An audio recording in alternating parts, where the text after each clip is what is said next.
Yo les bladers, c'est Dark Knight Dragoon et bienvenue dans cette nouvelle vidéo sur du Beyblade X. Aujourd'hui on se retrouve pour Tricerapress M85 Bone Spike, une baille que j'attendais énormément depuis qu'elle était annoncée. Un Triceratops dans Beyblade X, c'est vraiment magnifique, vraiment je suis trop content. En plus je l'ai découvert bien avant de l'avoir commandé grâce à un rassemblement, grâce à Eigbeers et Méo qui ont eu cette baille et vraiment... elle est vraiment bonne à ce qui paraît dans son blade en tout cas, mais après son combo stock. Après aussi le premier ratchet où il y a du métal avec M85, on va passer au détail des pièces dès maintenant. Allez, c'est parti. Voilà, j'ai fini de déballer Tricerapress, on va commencer par le ratchet car c'est l'exclusivité de ce booster. Donc le M85, 5 excroissance, 8 mm et demi de hauteur, vissage comme le 455 et le 385 de chez Nightmare. Il y a des vis aussi ici, regardez. Les excroissances sont plus fines par rapport aux autres ratchets 5, c'est vraiment très intéressant je trouve. Mais vu que c'est un ratchet de très haut et aussi que c'est la hauteur maximale dans Beyblade X, ce sera forcément vulnérable au burst. Au niveau du poids, nous sommes à 10,65 g, c'est le ratchet le plus lourd qu'on ait jusqu'à maintenant. Je parie qu'avec l'arrivée de Pegasus Blasto, avec son gimmick turbo, ça va surpasser en termes de poids, ça c'est sûr, vu que ça fait le beat et le ratchet. Mais là, vraiment, vu que c'est le ratchet le plus lourd, ce serait très intéressant si on utilise Exa par exemple, ou des beats qui empêchent le taux de burst. Ce serait vraiment très intéressant à jouer M85, mais vu que c'est une hauteur très importante, c'est vraiment qui tout double je trouve. Maintenant on va passer à la pointe Bone Spike, pointe de type défense qu'on retrouve généralement chez Nightmare, qui est la pointe la plus nerveuse du type défense, vu qu'elle est assez plate et assez fine aussi, donc d'une très belle couleur verte cacadois on va dire. Et après c'est un beat à gimmick, vu quand la toupie va se retrouver dans le stadium, elle va faire des petits rebonds, donc c'est vraiment très intéressant, mais c'est un beat très délaissé vu que c'est très vulnérable aux over finish et aux extreme finish. Nous passons maintenant au blade de Tricerapress, blade de type défense à 5 points de contact. Regardez-moi ce Triceratops, même les points d'accroche en métaux là, regardez-moi ça, c'est magnifique. En plus c'est un blade de la Basic Line, donc Basic Line c'est à dire qu'il y a du métal au centre et à l'extérieur du blade, donc répartition des masses vers l'extérieur, c'est vraiment bien pour une toupie de type défense, vraiment. En plus vraiment en termes de détails, après il est déséquilibré vraiment le blade, vous voyez il y a 3 vis ici, c'est à peu près quelque chose qu'on retrouve généralement chez M-Night aussi en Hasbro ou en Takaratomi, mais vraiment il me semble très lourd, il me semble le blade. Après j'aime beaucoup les détails et les reliefs, vraiment c'est magnifique. Maintenant le poids du blade, 36,79 g, c'est vraiment très correct pour un blade de la Basic Line et c'est même considéré comme l'un des meilleurs avec Golem Rock et Nightmare, donc c'est vraiment bien. Maintenant on va faire le poids total de la baille, voilà, c'est bien aligné et nous sommes à un poids total de littéralement 50 grammes, littéralement c'est vraiment bien, 50 grammes pour une Basic Line, mais après c'est grâce à M85. Bon, je propose qu'on aille faire les tests de Tricerapress, vraiment je suis trop impatient de voir les performances. Après le combo stock, je m'attends pas à énorme, mais dès que je ferai les modifications, je suis sûr de trouver un petit truc sympathique. Allez, c'est parti.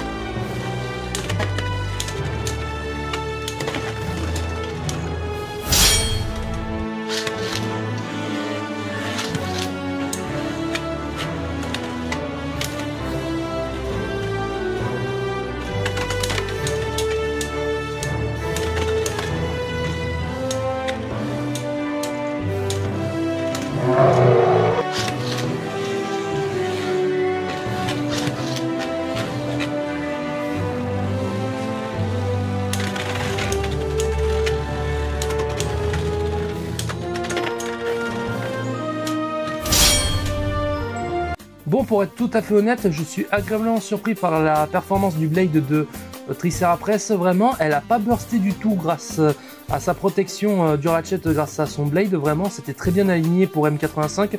Vraiment, elle n'a pas bursté. Vraiment, je suis vraiment surpris malgré sa hauteur. Donc voilà, pourquoi pas.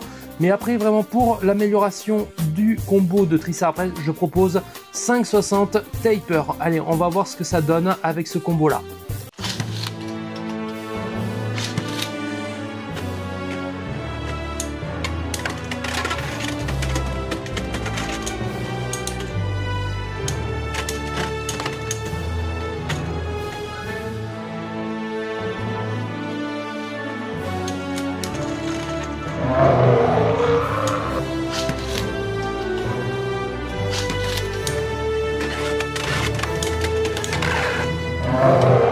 Je vais proposer une autre combinaison, je propose 5,60 Hexa pour Triceratops contre un combo plus agressif, Tyrannobite 7,70 Rush.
En conclusion, qu'est-ce que je pense de Triceratops? Vraiment, dans son combo stock, vraiment a changé le beat et le ratchet. Le ratchet M85 beaucoup trop haut et très vulnérable au burst, même si on n'en a pas vu que le blade de Triceratops le protège très bien. Vraiment, je m'attendais à avoir beaucoup de burst, mais on n'en a pas eu du tout. Donc vraiment, je suis très convaincu par le blade.